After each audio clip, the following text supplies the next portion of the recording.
If you've been told that your concussion should be healed by now, but you are still struggling with dizziness, headaches, or just that weird off-balance feeling, then this video is for you. Hi, I'm Dr. Erin Gamble, a board-certified neurologic physical therapist and a post-concussion coach. I help people all over the world get their lives back after concussion through personalized online rehab without the guesswork and without having to leave your home. Today, I'm walking you through 5 foundational exercises that can be game changers for your recovery.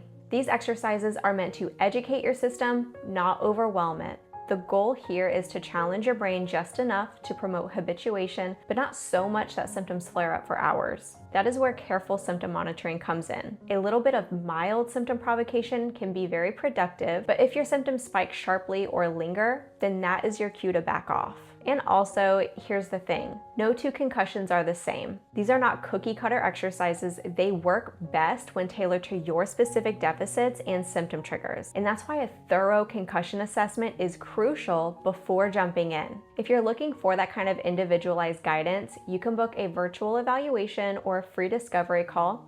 The link is in the description and in my bio. Now, with that being said, let's dive into 5 exercises that target some of the key systems often affected after a concussion, including your eyes, your head movements, and your vestibular system.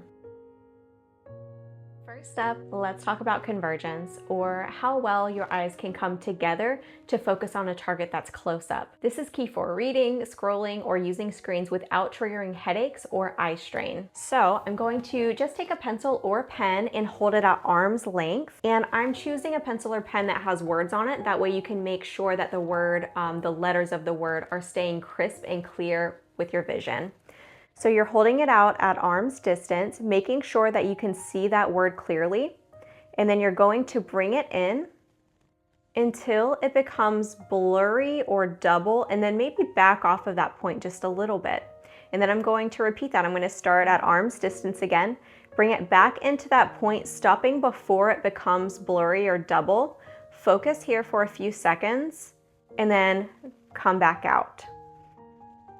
And then repeat that over and over to exercise the muscles of your eyes that are helping you with that convergence. Next, we are working on saccades, quick, precise eye movements that help your brain take in information efficiently. Think of this as your visual reaction time trainer. We use these movements all of the time when reading and jumping to the next line on the page, when looking back and forth, like if you're talking to a group of people and switching your gaze back and forth from person to person. And again, just a gentle challenge is enough. So if your symptoms spike, then pause, take a breath, and reset. So I'm going to use 2 pens here, but you can use any target that you can hold out in front of you or post to a wall in front of you. So I'm placing my 2 pen tips in front of me. My head is going to stay still, but my eyes are going to bounce back and forth cleanly and crisply as fast as I feel comfortable, and keep repeating that motion. Now, on to smooth pursuits. These train your ability to follow moving objects smoothly with your eyes. This helps reduce that laggy feeling when you're tracking cars, people, or scrolling screens. Keep your movement slow and steady and comfortably challenging. So for these smooth pursuits, I'm going to hold my arm out in front of me, thumb up. I'm going to keep my eyes locked in on my thumbnail, and my hand is slowly going to trace the alphabet.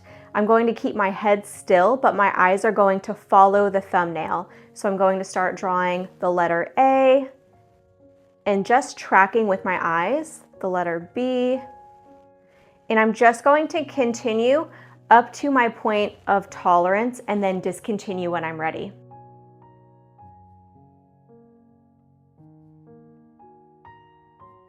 The next exercise is VOR Cancellation, or training your eyes and head to work together. This is a key step for improving coordination and reducing dizziness when moving your head while focusing on something, like turning your head while walking or following something with your eyes when you're in a busy environment. So for this movement, I'm going to hold my arm out in front of me, thumb up.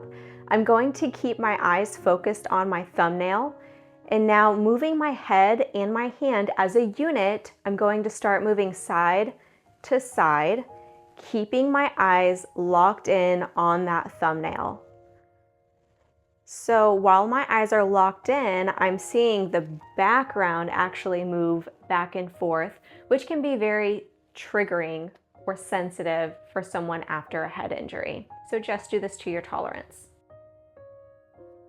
Okay, and finally, we'll address motion sensitivity, especially with vertical head movements. So this is where we can retrain your system to tolerate motion again, but remember, only small controlled doses of motion are productive. Then you can build upon this as you progress and decrease your sensitivity. As always, the goal isn't to push through your symptoms, it's to teach your brain that movement is safe again, one repetition at a time. So to work on the motion sensitivity tolerance in a vertical type of movement with my head, I'm going to, from my chair, work on bending forward and then looking up and alternating between those two. So I'm going to bend down like I'm reaching my hands towards the floor, my head follows, and then I'm going to come up, reach up, look up, and then continue at a pace that feels comfortable but still challenging for my system. These 5 exercises can make a huge difference when they are used strategically and progressed at the right pace for you. But remember, concussion recovery is not one size fits all. What feels good for one person might spike symptoms for another, and that's why having professional guidance can fast track your progress and help you avoid some common setbacks. If you are ready to stop guessing and start healing, I would love to help you map out your personalized recovery plan through my virtual concussion coaching program. You can find the link for a free discovery call below this video. And if you found this video helpful, please give it a thumbs up, subscribe for more evidence-based concussion recovery tips, and share this video with someone who is still struggling after a head injury. Your brain is capable of incredible healing, so let's help it find the right neuropathway forward.